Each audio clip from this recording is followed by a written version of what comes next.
mapagpalang araw mga ka-faith, Nax family and friends. Happy and blessed Tuesday morning po sa inyong lahat. Halina't samahan niyo po kami sa ilang sandali ng ating pagbubulay-bulay ng salita ng Diyos. Para ang ating araw ay maging masaya, ang ating buhay ay gumanda dahil si Jesus ay ating kasama.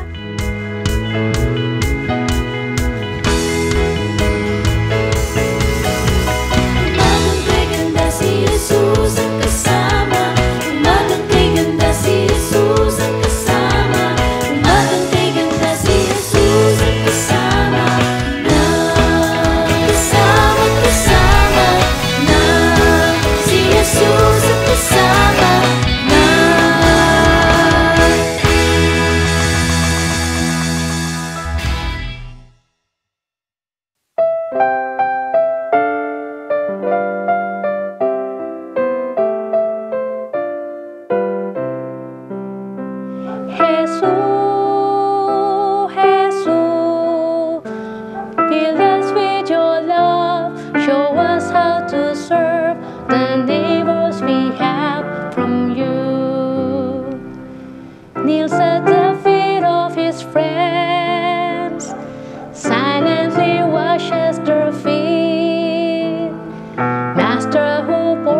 Himself for them. Jesus, Jesus, fill us with your love, show us how to serve the neighbors we have from you. Neighbor are rich, folk and poor, varied in color and race. Neighbors are nearby and far away. Jesus, Jesus, fill us with your love, show us how to serve the neighbors we have from you. These are the ones we should serve, these are the ones we should love. All these are neighbors to us and you. Jesus,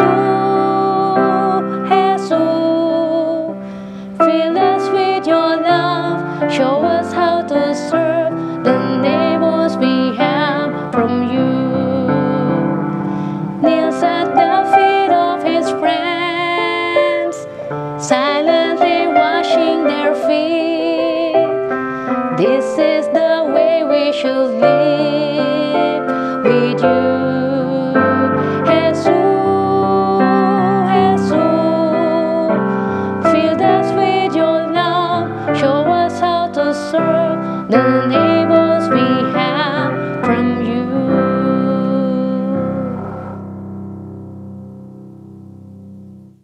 Amen! Purihin ang Panginoon sa mensahe ng awit na ating kinanta. Jesus, Jesus, fill us with your love. Ang ating pong mga talata na pagbabasihan ng ating maikling devotion sa umagang ito, mula po sa aklat ni Juan, chapter 13, verses 12 to 17. Ganito po ang sinasabi sa wikang Tagalog. Nang mahugasan na ni Jesus ang kanilang mga paa, muli niyang isunuot ang kanyang balabal at nagbalik sa kinauupuan niya. Sinabi niya sa kanila, nauunawaan ba ninyo kung ano ang ginawa ko sa inyo? Tinatawag ninyo akong Guro at Panginoon at tama kayo sapagkat ganoon nga ako. Kung ako ngang Panginoon at Guro ninyo ay naghugas ng inyong mga paa, dapat din ninyong hugasan ang mga paa ng isa't isa. Binigyan ko kayo ng halimbawa upang inyong tularan. Pakatandaan ninyo, ang alipin ay hindi makahihigit sa kanyang Panginoon ni ang sinugo kaysa nagsugo sa kanya. Ngayon, alam na ninyo ito, pinagpala kayo kung ito'y gagawin ninyo. Amen. Jesus washes the feet of His disciples to demonstrate the second of the greatest commandments. Ano nga po iyon? Love your neighbor as you love yourself. Ito po ang mensahe ng ating inaawit. Jesus, Jesus, fill us with your love. Show us how to serve the neighbors we have from you. Ang eksena po sa Bible text na ating binasa na siya ring ating inawit, ang matatagpuan sa mensahe ng awit na ito, hinugasan ni Jesus ang mga paa ng kanyang mga alagad. Naganap ito noong huling gabi bago siya dakipin kasama ang mga halagad sa kanilang huling hapunan. Doon ay nagsasalita o ipinapahayag ni Jesus ang kanyang mga huling tagubilin para sa kanila. Sa verse 15, malinaw na sinabi ni Jesus sa mga alagad ang kanyang intensyon kung bakit niya hinugasan ang paa ng kanyang mga alagad. Ang sabi niya doon, binigyan ko kayo ng halimbawa upang inyong tularan. Jesus set an example. Ano nga ba ang mga halimbawang ipinakita ng Panginoon sa mga alagad at para sa atin? Una, to serve with humility. Jesus, the master who acts like a slave. Ang karaniwang gumagawa po ng paghuhugas ng paa sa ibang tao ay ang mga slave o alipin. Kaya bilang si Jesus na kinilala nilang master o guro, hindi ito karaniwan para sa mga alagad. Si Peter nga, sa simula ay ayaw magpahugas ng paa. Kay Jesus, ang sabi niya, hindi po ako magpapahugas sa inyo. Pero nung sinabi ni Jesus na kung hindi kita huhugasan, wala kang kaugnayan sa akin. Kaya ang muling sagot ni Pedro, sige po, hindi lang ang aking mga paa, pati na rin ang aking kamay at ang aking ulo ay hugasan nyo. Gusto pang gawing tagapagpaligo ni Peter si Jesus, pero ang sabi niya, hindi na nga dapat na gawin ito. Servant leadership. Ito ang ipinakitang halimbawa ni Jesus sa kanyang mga alagad. Ang tunay na leader ay naglilingkod. Iniisip ang kapakanan ng kanyang mga followers, hindi lang ng kanyang sarili. Ang uri ng paglilingkod na hindi nagmamataas at gumagawa ng may kababaang loob. Serve and love one another. Ang huling tagubilin ni Jesus sa mga alagad. Magmahalan kayo at magmalasakit sa isa't isa. Paulit-ulit niyang sinabi ito sa mga alagad. Sa John 13:34 nga ang sabi niya, isang bagong utos ang ibinibigay ko sa inyo. Mag-ibigan kayo. Kung paanong iniibig ko kayo, gayon din naman mag-ibigan kayo. Loving your enemy ay hindi lang tumutukoy sa iyong mga kapatid o kapatid sa pananampalataya o sa mga taong kaibig-ibig. Neighbor means including your enemy, including those who hurt you, even those who are unlovable para sa iyo. Mahalin natin ang ating kapwa. Yan po ang esensya ng pagiging isang tunay na alagad ng Diyos, ng Panginoon. Dapat na tayo ay puno ng pag-ibig at mayroong pagmamalasakit sa ating kapwa, sa lahat ng tao.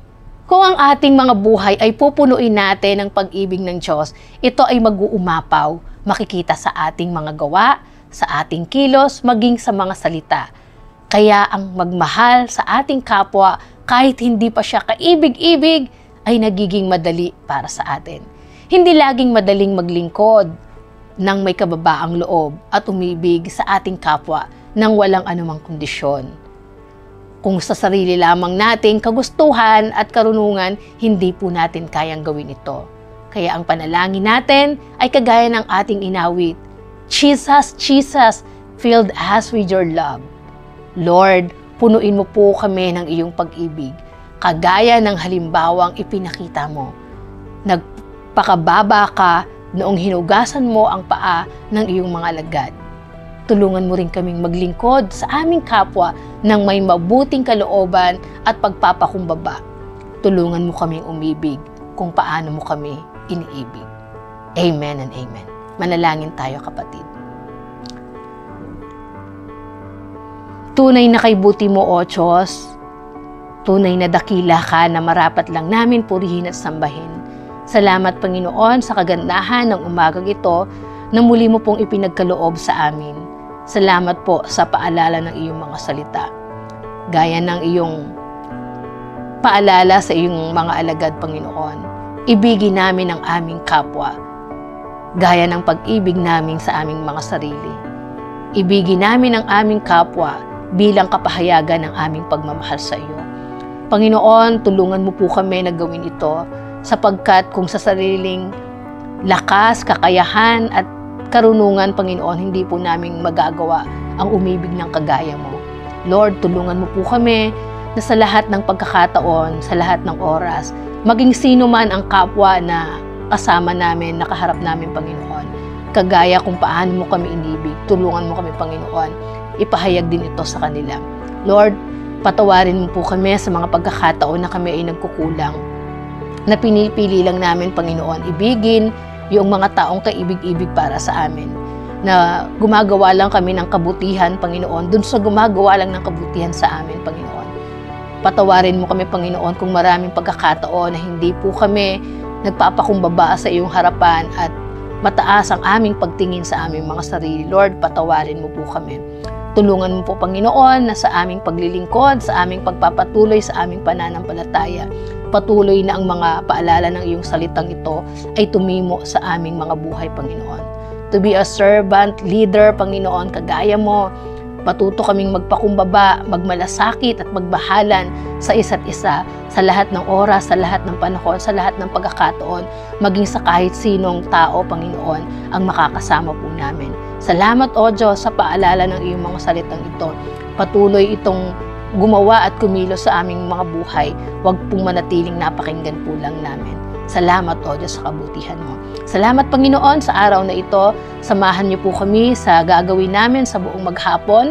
Ang mga kapatid na papasok sa school, sa work, ano man ang gagawin namin, Panginoon, sa araw na ito, Panginoon, pagpalain mo po kami. Ang mga kapatid na kasama kong dumudulog ngayon sa panalangin, sa mga humihiling ng kagalingan, ng probisyon, ng protection, ng guidance, Panginoon. Katagpuin mo po ang mga anak ninyo na ngayon ay dumadalangin sa iyo. Salamat, Panginoon, sapagkat kami ay makakaasa na sa aming pagtawag at pagtitiwala sa iyo, hindi po kami mabibigo.